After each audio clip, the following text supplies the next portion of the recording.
Did I just found the Paris Hilton of the Renaissance?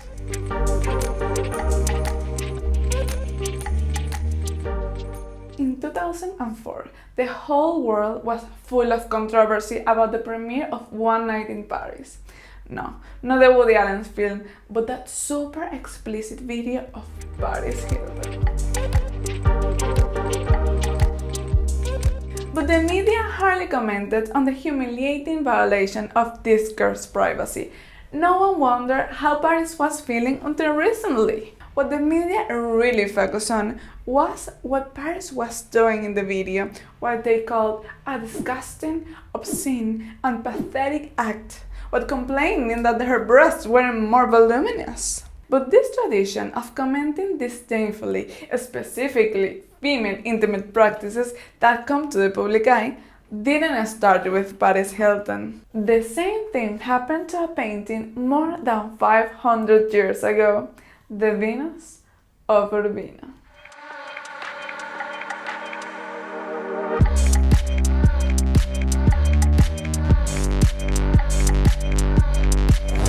Why I'm saying that this lady is like the Paris Hilton of her time? Well, something not very peculiar happened after it was painted on request. It remained in the privacy of the Duke of Urbino's house until the decade passed and someone decided that it would be a good idea to put it in the middle of a gallery to be observed by the world. If this painting had been any other, there wouldn't have been any problems. But in this painting, we see a naked woman. Well, nothing new in the history of art. But the controversy is in her left hand. Decades went by and we arrived in 1880, 342 years after the painting was created, when the famous writer Mark Twain, in an outrage, decided to dedicate some words about the painting in one of his books. He called it the dirtiest, the most vile and obscene image that the world possesses. But why such a negative reaction to just a beautiful girl? Does it sound familiar? Well, the issue of sexuality is a complicated issue that throughout history has flown between liberation and condemnation to silence and repression, especially by some religions, and generally affects women more, who traditionally should be the living image of modesty and virginity. Well, in the time of the Venus of Urbino, and especially in the times of Mark Twain, women's sexuality could only be seen for reproductive purposes, and everything beyond that was a transgression. And maybe things have changed, and for sure you didn't think when the video of Paris Hilton came out it was a transgression. But to know for sure if we are in the presence of Paris Hilton of the Renaissance, we have to know if this painting of 1538 was really a transgression of its time.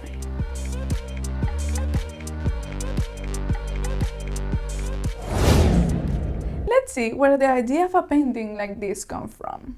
And for this, I want to tell you about another Venus, one that was never in any controversy and was never called a transgression, but is practically the same as the Venus of Urbino.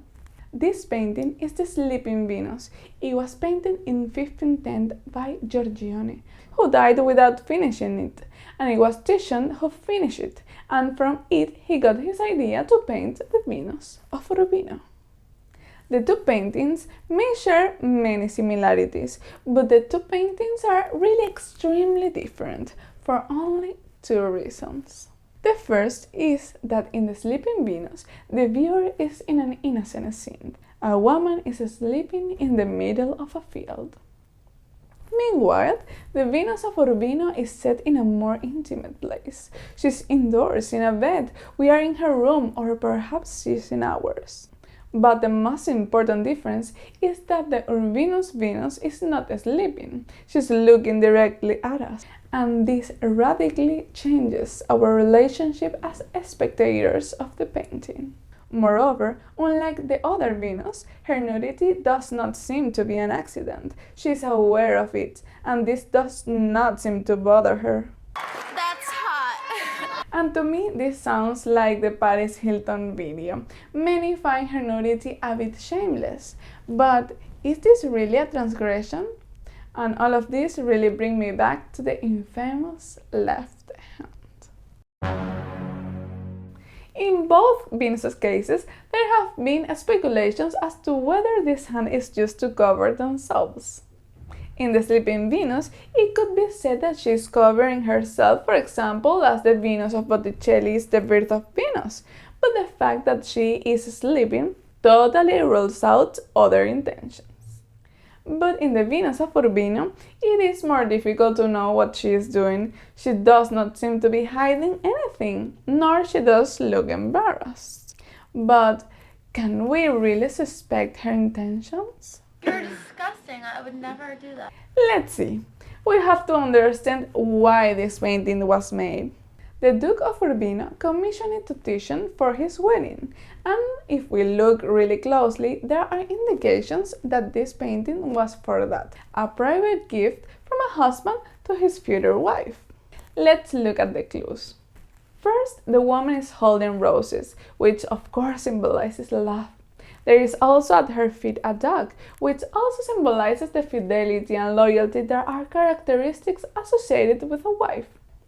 Another clue that supports the idea that this painting celebrates a marriage is the fact that the two maids in the background are opening a caisson chest, which is a marriage chest given to the brides of the time. The blankets on which the woman is lying could also have some symbolism. The red bed is covered with a white blanket, which could mean for a wife that a veil of purity should mask passion and desire. This is sending the message that a good wife should remain pure and innocent in public, while in bed she should be very loving. What is really clear to me is that it did transgress something. The Duke's privacy when it was taken to the public sphere, like what they did with Paris Hilton. But can we say that the Duke had a transgressive painting done for his wedding? Why would he commission such a painting?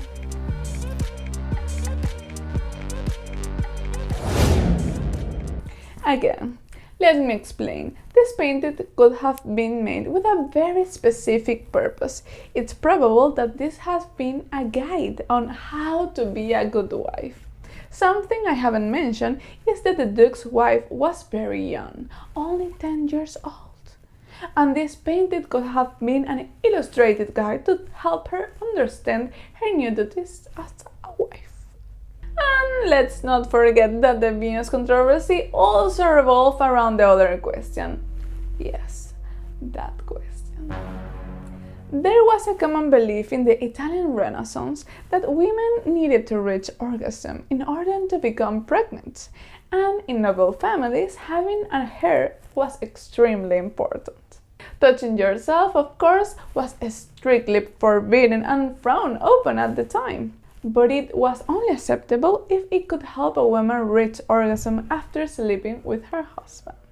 In this case, we can assume that the husband just got out of bed and she might indeed be touching herself to get pregnant, and surely just for that.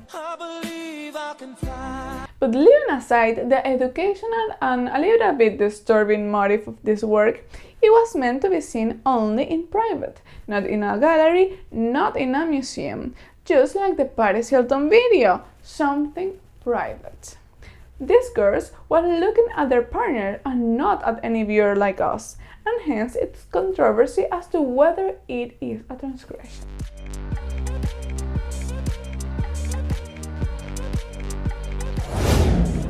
So what Mark Twain was missing from all of this was the context of the painting.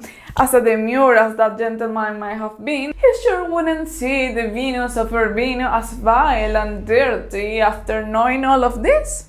But he still could have been shocked. This is why we have to wait until practically the end of the 20th century to be able to talk about female sexuality, not as something immoral, but as something natural and not only to have children. Thanks to the liberation of the 70s and the rise of feminism, the human body and its nudity began to be vindicated, and sexuality began to be seen as an integral part of the human being. We can excuse Mark Twain at the time, but what is the excuse for someone to call Paris Hilton obscene in the 20th century? And even more so when she is the victim, not only to her boyfriend's betrayal, but also of the systematic abuse of the media. Also, art has greatly captured the female body and its nudity since ancient times. As a culture, we are obsessed with seeing these female bodies, but when these bodies awaken and take action of their sexuality and break with the tradition of puritanisms in which for centuries we were, what happens? We become empowered and begin to challenge established roles and canons. And this is really why the Venus of Urbino is the Paris Hilton of the Renaissance, not for being both transgressive, but for being extremely powerful. So powerful that they transcend their original purpose. They are such a strong image that they not only manage to go from being private to public images, but they also became icons and role models. Just look at the paintings of Goya, Manet, and Velázquez, and the many intimate videos of celebrities that came after the Paris one. These celebrities learned a lesson from it and turned things around. We went from seeing female sexuality as a mere means from reproduction in the Venus of Urbino, or as something we can use to shame a woman, to also seeing it as something that we can decide, enjoy, and even set up a business. Obviously, there are still many things to reflect on, but I'm sure we are working on it. What all of this tells us is that even though there are scandals that benefit from our privacy, we are increasingly aware to act against it. In fact, things would surely be quite different if the Paris video had been released today. These two girls show us how far we have come and how much we can grow as a society, as it had made us reflect on female sexuality and its stigma of immorality over the years.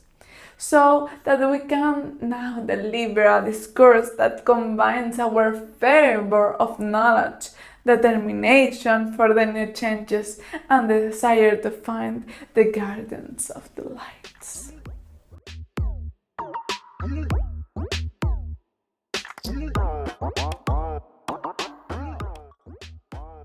Hilton of the Renaissance. This girl, and it's a stick.